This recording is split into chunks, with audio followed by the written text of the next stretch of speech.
Tujuan kita memilih UMKM ini karena pada saat itu kami melihat ada beberapa coffee shop yang belum memiliki website.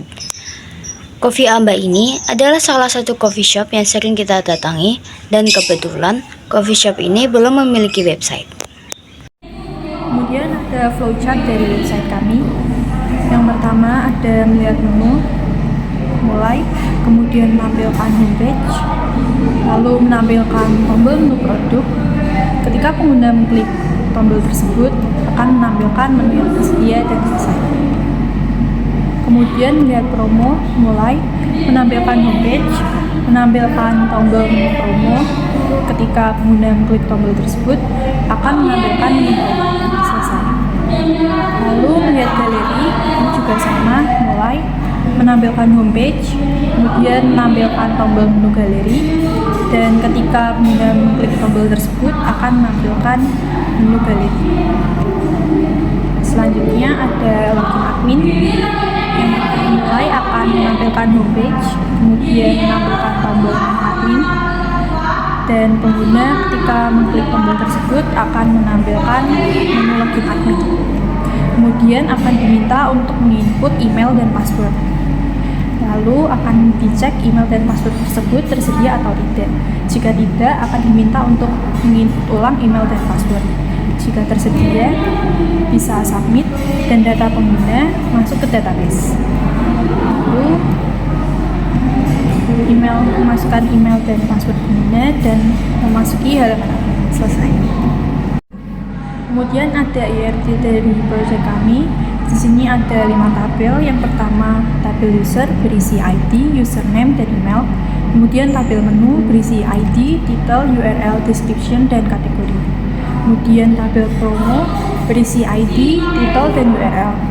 Ada tabel galeri berisi ID, title, dan URL.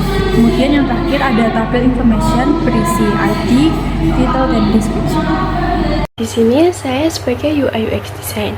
Saya akan menjelaskan beberapa desain UI dari website coffee shop kami yaitu Kopi Amba. Saya mendesain menggunakan Figma dan juga saya menambahkan sedikit prototipe agar terlihat menarik tampilan dan juga mempermudah bagi front end agar tahu mana saja urutan-urutannya.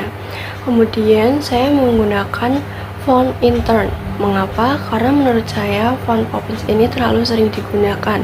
Jadi saya memutuskan untuk menggunakan font intern. Kemudian color palette yang saya ambil yaitu ada warna putih, warna krem, coklat muda hingga keterang dan juga gelap. Kemudian ada warna hitam dan juga hijau tua sebagai ciri khas dari coffee shop kami yaitu Kopi Amba. Di sini saya akan menjelaskan sedikit kenapa sih saya memilih warna coklat ini. Saya memilih warna coklat tersendiri karena menurut saya warna dari coffee shop itu identik dengan warna-warna kopi yaitu seperti coklat, krem, dan juga warna-warna gelap serta ciri khas dari coffee shop tersebut.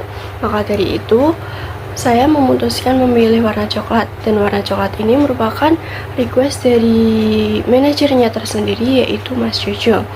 Selanjutnya ada front end tools yang kami gunakan di sini. Kita menggunakan framework React.js dan styling Tailwind CSS. Kami menggunakan React dan juga Tailwind karena sebagai salah satu bentuk penilaian mengenai pemahaman penggunaan React. Kemudian, React juga mempercepat pengembangan dan pemeliharaan yang mudah. Selain itu, React juga fleksibel. Di sini kami styling menggunakan Tailwind karena cepat dan mudah, tidak perlu membuat CSS secara terpisah. Tailwind ini juga menghemat waktu bagi kami para pemula dan responsif yang mudah seperti SM dan MT.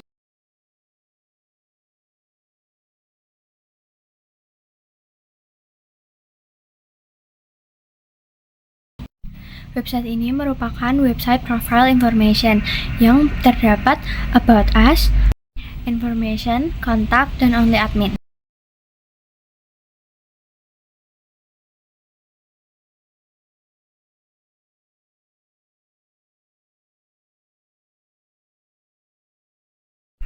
Lalu di bagian footer terdapat WhatsApp, Instagram, Maps dan juga Shopee Food dari coffee shop tersebut.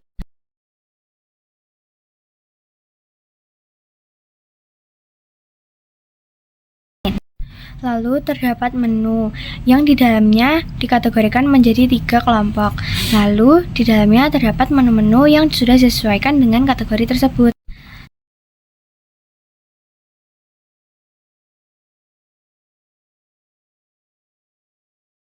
Selanjutnya ada fitur promo yang di dalamnya berisi promo-promo yang dapat ditambahkan oleh admin dan juga dapat di-scroll. Lalu yang ketiga ada fitur galeri. Di dalamnya terdapat foto-foto dari coffee shop tersebut yang dapat ditambahkan oleh admin dan juga dapat di-scroll. Lalu di bagian only admin, kita harus memasukkan email dan password yang sesuai, yang hanya dapat dimasukkan oleh admin tersebut. Lalu di dalam only admin ini, terdapat admin menu, promotion, gallery, dan information. Di sini admin dapat mengedit konten yang akan diisi dalam admin tersebut. Untuk backend, kami memilih Firebase karena pada awal pengembangan proyek, kami disarankan untuk menggunakannya. Firebase menawarkan kemudahan dalam pengelolaan data tanpa perlu menyiapkan server sendiri. Firebase juga menyediakan fitur autentikasi yang mudah digunakan sehingga mempercepat proses pengembangan aplikasi. Untuk penyimpanan dan tampilan gambar, kami menggunakan Cloudinary. Layanan ini memungkinkan kami untuk mengelola gambar tanpa harus menyediakan server sendiri. Selain itu, integrasinya yang mudah membuat proses upload, penyimpanan, dan penayangan gambar menjadi lebih efisien.